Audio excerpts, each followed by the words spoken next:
seorang pun mau menolongku.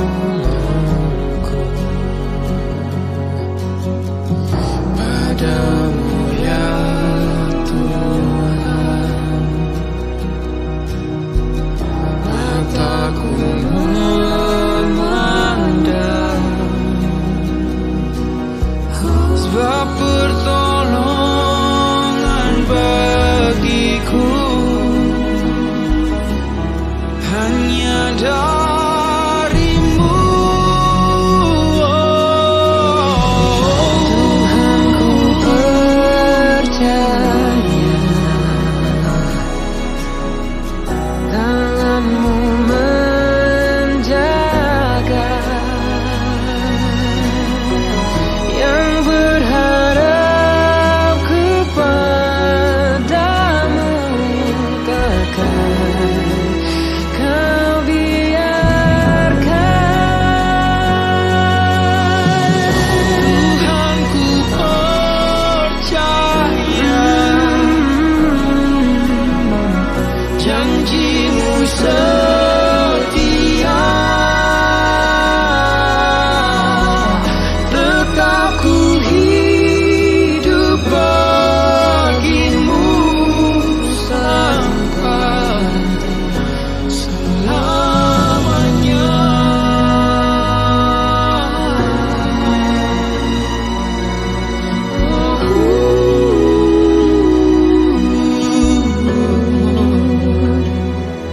Sampai selamanya kau tetap bagianku, ku tetap milikmu, kau tetap bagianku, selalu bisa ku percaya, tak pernah mengecewakan. Ku serahkan hidupku dalam tangan-Mu Tuhan. Manusia datang dan pergi, namun Kau tetap setia sampai akhir. Ku pandang wajah-Mu dan berseru, pertolonganku datang dari-Mu. Peganglah tanganku, jangan lepaskan. Kaulah harapan dalam hidupku. Ku pandang wajah-Mu dan berseru, pertolonganku datang dari-Mu. Peganglah tanganku, jangan lepaskan. Kaulah harapan dalam hidupku. Kaulah harapan dalam hidupku. Kaulah harapan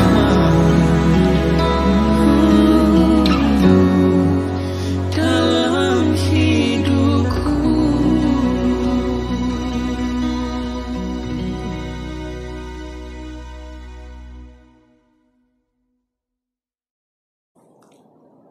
Jemaat yang terkasih, Shalom. Gimana kabarnya?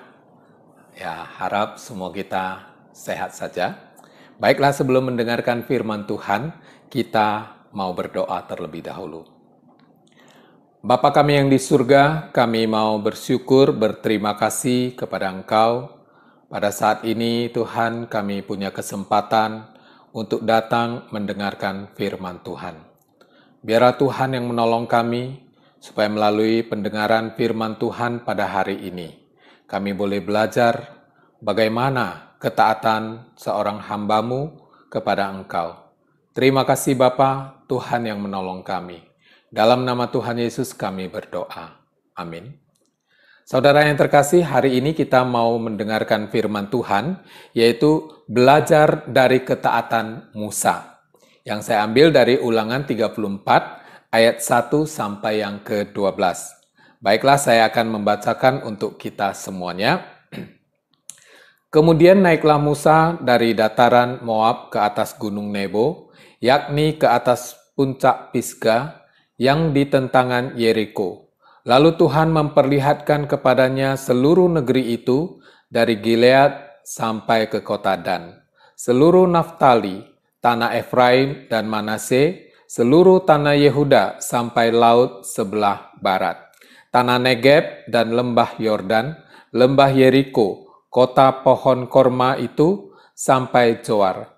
Dan berfirmanlah Tuhan kepadanya, inilah negeri yang kujanjikan dengan sumpah kepada Abraham, Ishak dan Yakub. Demikian, kepada keturunanmu lah akan kuberikan negeri itu. Aku mengizinkan engkau melihatnya dengan matamu sendiri, tetapi engkau tidak akan menyeberang ke sana. Lalu matilah Musa, hamba Tuhan itu, di sana di tanah Moab, sesuai dengan firman Tuhan. Dan dikuburkannyalah dia di suatu lembah di tanah Moab, di tentangan Bet Peor, dan tidak ada orang yang tahu kuburnya sampai hari ini. Musa berumur 120 tahun, ketika ia mati, matanya belum kabur dan kekuatannya belum hilang. Kemudian ayat 8, orang Israel menangisi Musa di dataran Moab 30 hari lamanya, maka berakhirlah hari-hari tangis perkabungan karena Musa itu. Kemudian ayat 9, dan Yosua bin Nun penuh dengan roh kebijaksanaan, sebab Musa telah meletakkan tangannya ke atasnya. Sebab itu orang Israel mendengarkan dia dan melakukan seperti yang diperintahkan Tuhan kepada Musa. Seperti Musa yang dikenal Tuhan, dengan berhadapan muka, tidak ada lagi nabi yang bangkit di antara orang Israel. Dalam hal segala tanda dan mujizat yang dilakukannya atas perintah Tuhan di tanah Mesir terhadap Firaun dan terhadap semua pegawainya dan seluruh negerinya. Dan dalam hal segala perbuatan, kekuasaan, dan segala kedahsyatan yang besar yang dilakukan Musa di depan seluruh orang Israel. Saudara yang terkasih di dalam nama Tuhan Yesus, tahun 1992, seorang yang bernama Derek Redmond, dia mengikuti pertandingan lari 400 meter. Dan waktu itu diadakan Olimpiade di Barcelona, dia termasuk seorang pelari yang ikut pertandingan itu. Nah, pada waktu dia sedang berlari, kira-kira ada 120 meter hampir mencapai garis finish, waktu itu tiba-tiba kakinya seperti sakit, ya. Kakinya sebelah kanan seperti sakit. Kemudian penonton yang melihat, apalagi tim medis yang sudah disiapkan itu melihat bahwa Redmond ini tidak bisa berlari lagi. Ya, Derek Redmond tidak bisa berlari lagi. Tetapi dia terus berlari dengan sebelah kaki yang sakit itu. Kemudian tim medis itu datang kepada dia dan menawarkan, bagaimana kalau kami membawa kamu keluar dari tempat pertandingan ini? Derek Redmond dia katakan, tidak, saya tetap mau ikut berlari.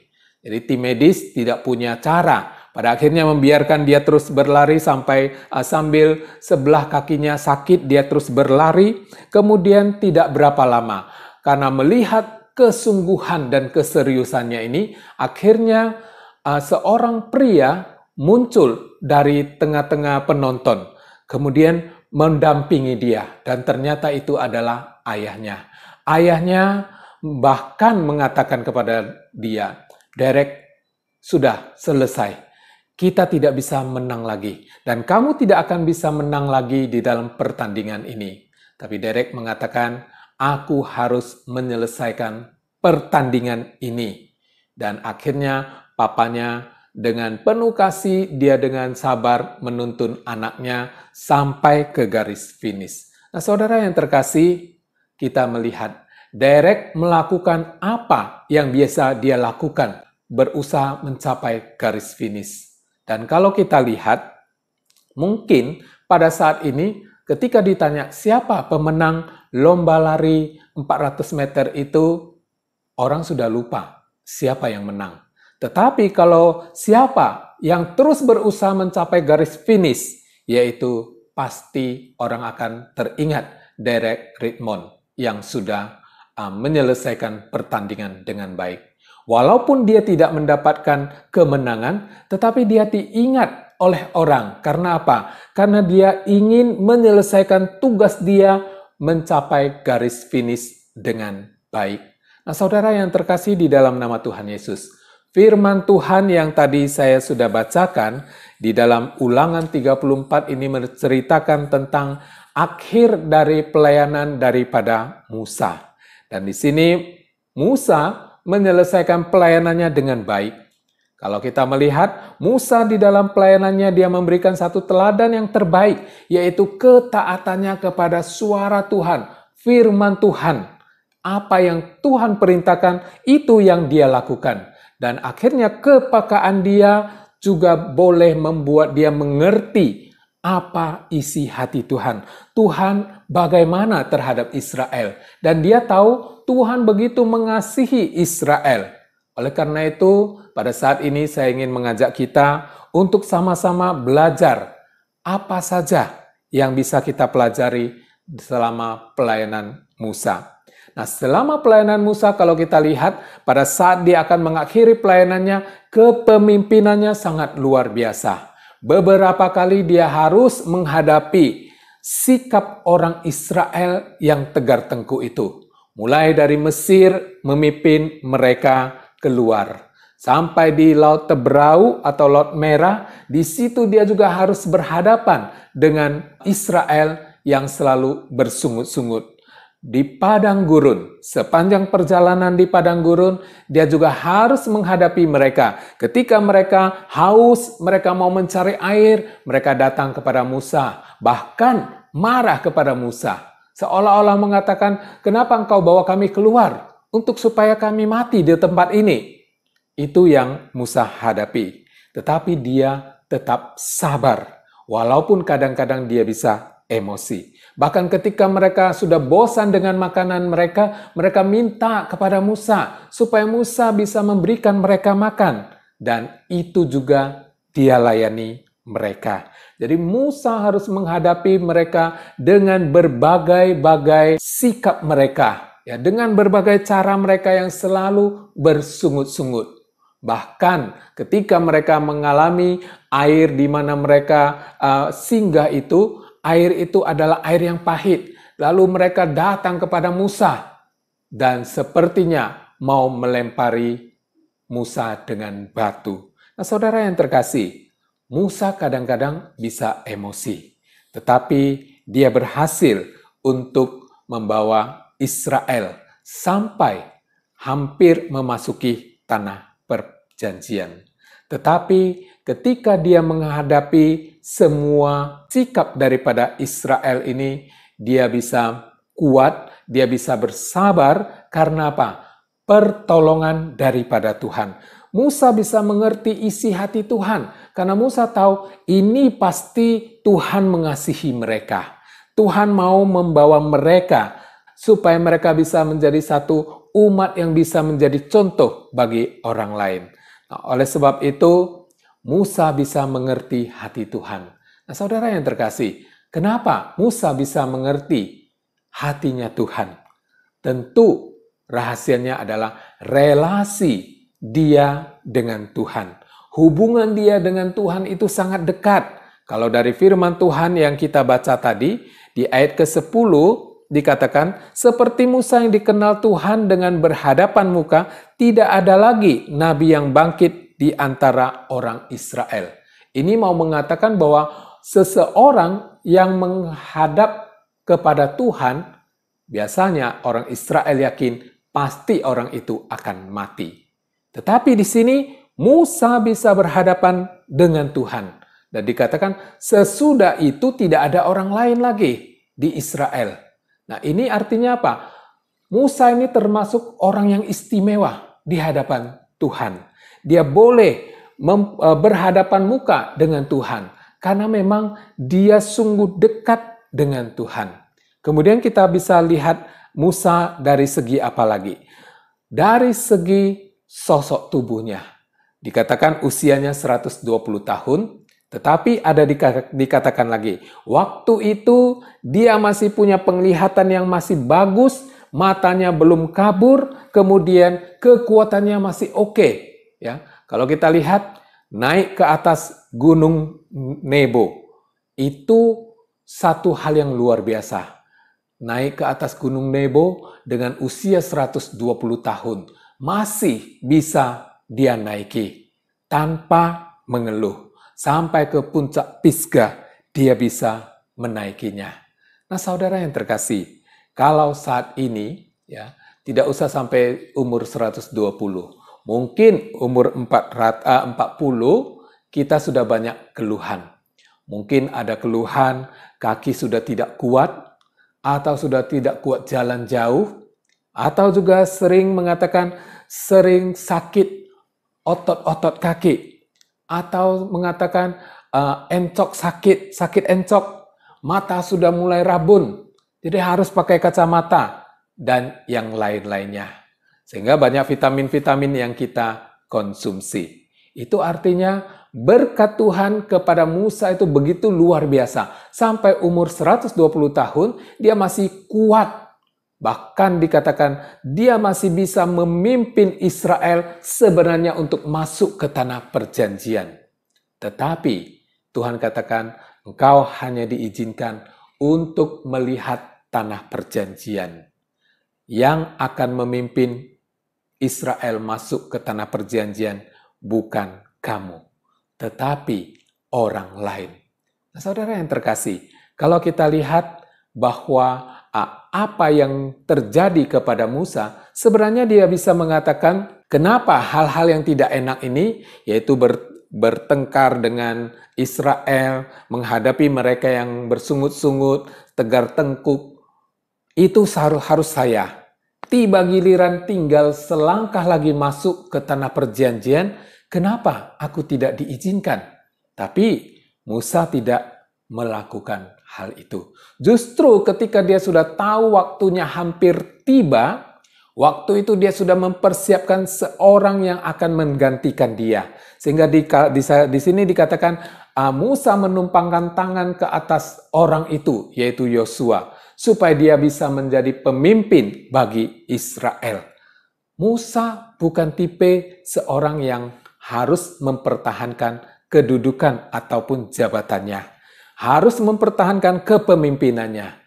Dia orang yang siap naik, siap juga turun. Jadi kapan dia diizinkan untuk naik, dia akan naik. Kapan dia disuruh turun oleh Tuhan, dia harus patuh. Dan dia tidak merasa dirugikan. Sedikit pun dia tidak merasa bahwa hal-hal yang enak bukan bagian dia. Hal-hal yang tidak enak justru harus dia yang hadapi. Bisa saja dia berkata kepada Tuhan di atas gunung itu, Tuhan tidak adil. Kenapa hal yang tidak enak ini saya yang hadapi? Ketika hal-hal yang enak yang akan sebentar lagi kami akan masuk, kenapa aku tidak boleh?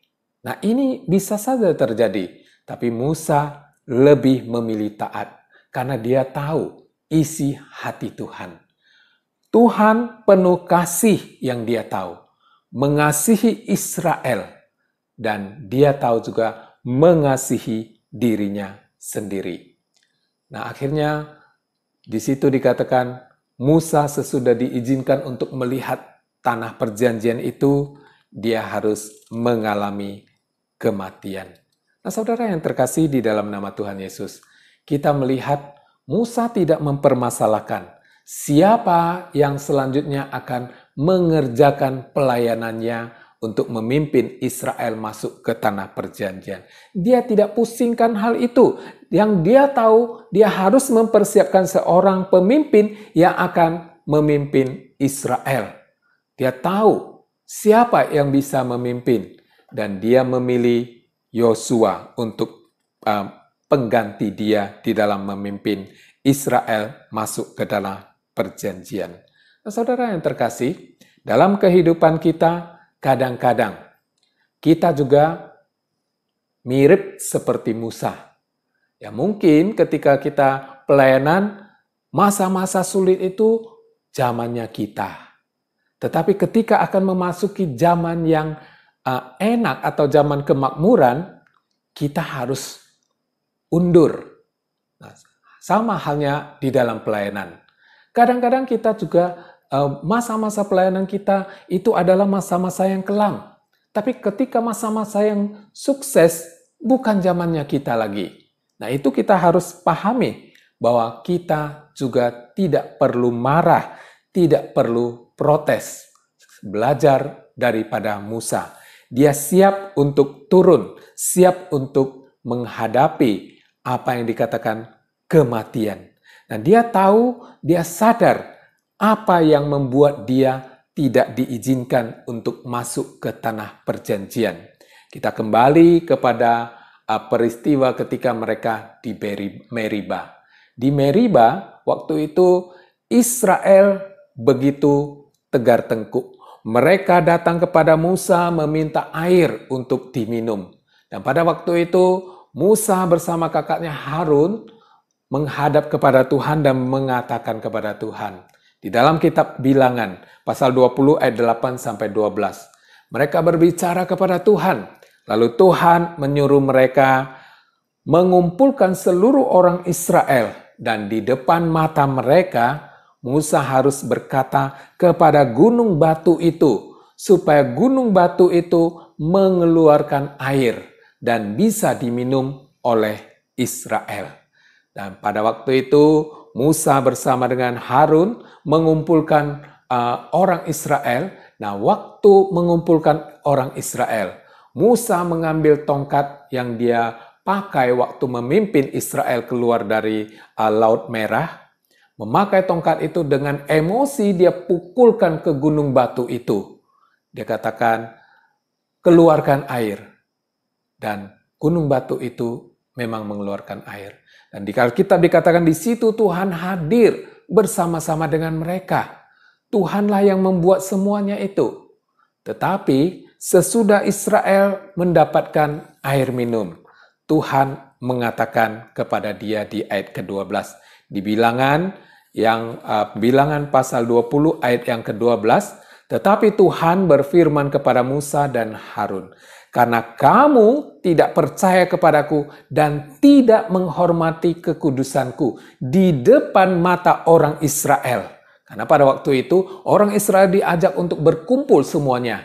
Dan di situ Musa dengan tongkatnya memukul kepada gunung batu itu. Disitulah Tuhan tidak suka. Karena apa? Musa begitu emosi dan tidak bisa menahan, akhirnya memukul gunung batu itu dengan tongkat dia. Dan inilah yang terjadi. Lalu Tuhan mengatakan, engkau tidak menghormati kekudusanku. Engkau tidak percaya kepadaku. Kalau engkau hanya perintahkan kepada gunung batu itu, keluarkan air. Pasti gunung batu itu keluarkan air. Tetapi karena engkau tidak menghormati aku. Makanya Tuhan katakan, kamu tidak akan membawa jemaat ini masuk ke negeri yang akan kuberikan kepada mereka. Nah, saudara yang terkasih, bisa saja Musa mengatakan, kenapa hal-hal yang kecil saja kok saya tidak diizinkan untuk masuk. Sebenarnya saya tidak bisa emosi pada waktu itu karena ulah orang Israel. Musa sebenarnya bisa berargumen dengan Tuhan. Saya tidak masuk karena gara-gara orang Israel. Tapi dia memilih untuk mendengar suara Tuhan. Dia memilih untuk taat kepada Tuhan. Nah, itulah yang bisa kita pelajari dari Musa. Yang begitu ramah, begitu sabar terhadap Israel. Dan dia bisa memiliki kesabaran itu karena dia punya hubungan yang dekat dengan Tuhan. Oleh karena itu, Musa dia tidak marah kepada Tuhan, tapi dia justru bertanggung jawab atas apa yang dia sudah lakukan. Dia tahu itu kesalahan dia karena tidak menghormati kekudusan Tuhan, tidak percaya kepada Tuhan. Itu adalah kesalahan dia sebagai seorang pemimpin yang tidak memberikan contoh yang baik kepada orang Israel pada waktu itu. Lalu dia siap menanggung segala resiko. Nah, saudara yang terkasih, Musa tidak merasa bahwa apa yang dia lakukan sepanjang perjalanan di padang gurun membawa Israel itu satu pekerjaan yang sia-sia. Bagi dia hanya diizinkan untuk memimpin Israel, dia jalankan dengan sungguh-sungguh. Dia jalankan dengan serius, dengan hati Tuhan. Dia mengerti kenapa Tuhan melakukan semuanya itu. Dan dia juga tidak bersungut-sungut ketika dia tidak diizinkan untuk tanah perjanjian. Saudara-saudara yang terkasih, ada seorang hamba Tuhan, dia bersaksi. Mereka sudah berencana akan membangun satu gedung gereja, lalu dia bersama dengan beberapa majelis berusaha mengumpulkan KTP dari warga yang ada di sekitar untuk persyaratan mendapatkan IMB. Nah, ternyata sesudah dikumpulkan, IMB memang belum keluar. Dia harus pindah. Nah, di sini dia belajar mengerti. Tuhan memanggil dia mempersiapkan segalanya. Sama seperti Raja Daud. Raja Daud mempersiapkan segala bahan-bahan pembangunan rumah Allah, tetapi anaknya yang membangun bait Allah. Dalam pelayanan kita, kadang-kadang Tuhan memanggil kita untuk mempersiapkan segalanya. Tetapi sesudah siap, kita disuruh ke tempat lain untuk pekerjaan yang lain. Kita harus siap. Kita harus belajar seperti Musa. Ada yang memulai, ada yang menanam, ada yang menyiram, tapi ada yang menuai. Nah, itu adalah waktunya Tuhan. Jadi di dalam segala pelayanan kita hanya tahu Tuhan memanggil kita dan kita menjadi hambanya yang taat. Kita mau belajar daripada Musa. Musa tidak cemburu, tidak berontak kepada Tuhan, tidak marah kepada Tuhan. Tapi dia belajar mengerti hati Tuhan. Bagi Musa, seorang pelayan adalah seorang hamba. Jadi yang memiliki pelayanan ini, tuannya adalah Tuhan. Oleh karena itu, dia sebagai seorang pelayan Tuhan, dia hanya mau taat yang dia tahu, dia harus taat kepada Tuhan dan belajar untuk setia. Baik itu dilihat orang lain, atau tidak, dia mau tetap setia. Yang dia tahu, apa yang Tuhan izinkan, saya bertanggung jawab, saya akan melakukannya sampai tuntas. Nah, saudara yang terkasih, kemudian di Alkitab dikatakan, ketika Musa sudah melihat tanah perjanjian itu, lalu matilah Musa, meninggallah Musa, dan Tuhan sendiri yang menguburkan dia di sebuah lembah. Dan sampai saat ini, belum ada seorang pun yang bisa menemukan di mana kuburan daripada Musa. Dan Israel begitu mengetahui dia sudah meninggal, mereka berkabung, di sini dikatakan selama 30 hari.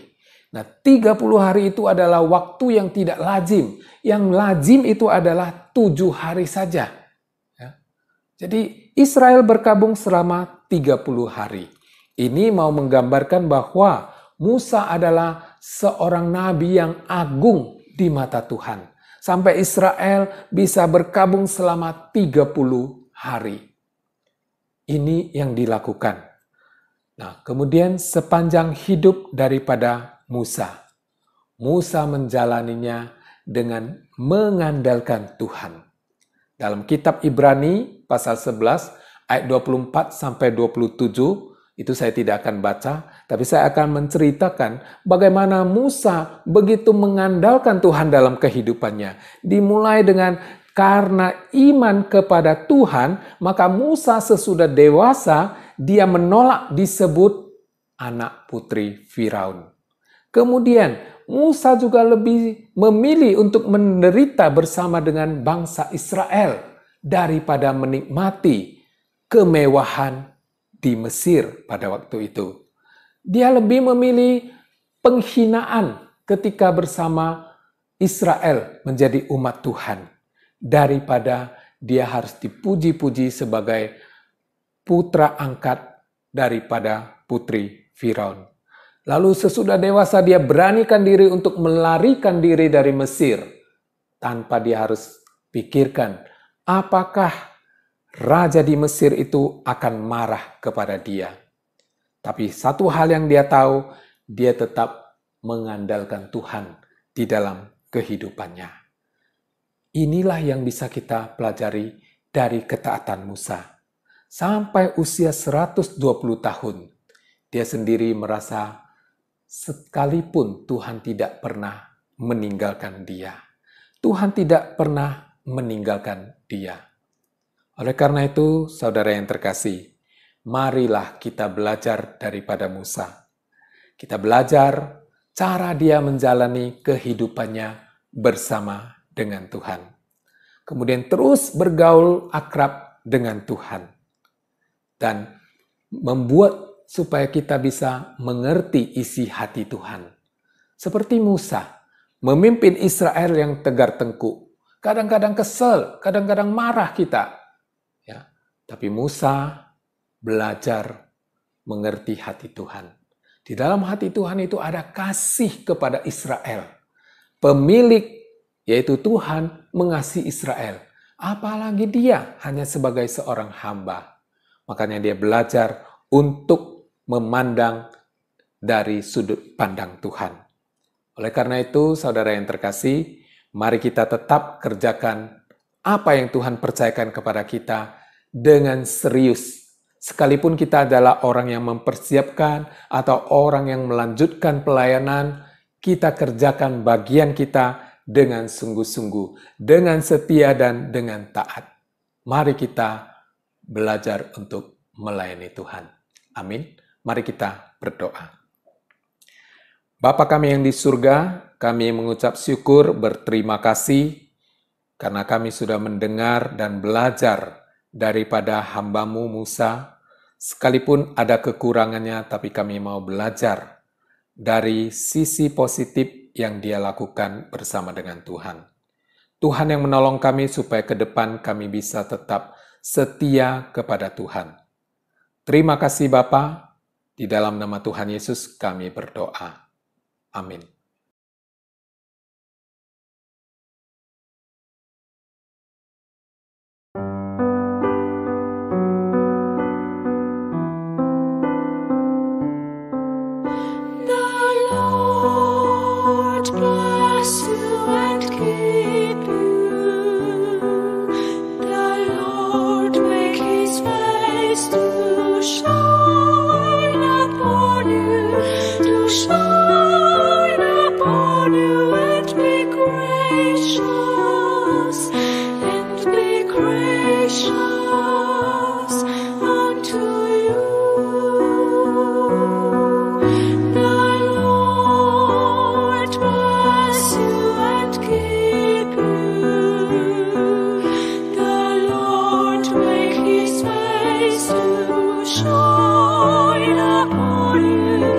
Shine upon you and be gracious.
jemaat yang dikasihi oleh Tuhan Yesus Kristus, pulanglah dengan menerima berkat. Kiranya anugerah dan damai sejahtera dari Allah Bapa dan dari anaknya Tuhan kita Yesus Kristus, serta pertolongan, penghiburan, dan pendampingan dari Allah Roh Kudus, itulah yang memberkati jemaat Tuhan, mulai hari ini, besok, dan sampai Tuhan Yesus Kristus datang kedua kalinya. Amin.